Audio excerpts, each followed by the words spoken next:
I want to thank a group of senators, Democrats and Republicans, for doing what they told me they would do.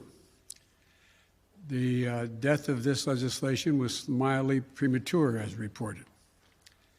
They said they're willing to work in a bipartisan manner, and I want to thank them for keeping their word. That's just what they did. After years and years of infrastructure week, we're on the cusp of an infrastructure decade that I truly believe will transform America. As you all know, just a short while ago, the United States Senate passed the Infrastructure Investment and Jobs Act, the very legislation I ran on when I announced my candidacy for the nomination for president.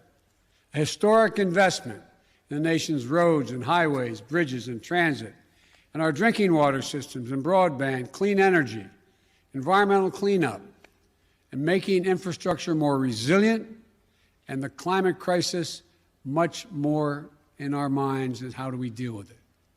You know, we're poised once again, and I mean this in a literal sense, to make the same kind of historic investments that have so often made it possible for America to build the future and allow us to outcompete the rest of the world.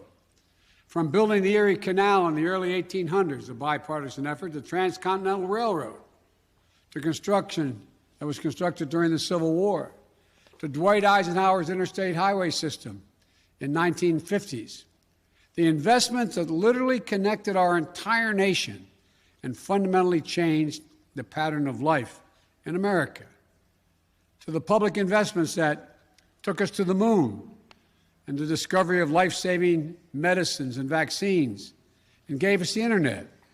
America's often had the greatest prosperity and made the most progress when we invest in America itself. And that's what this infrastructure bill does. With overwhelming support from the United States Senate, 69 votes in the Senate, a vote margin bigger than when the interstate highway system passed in the Senate in 1956.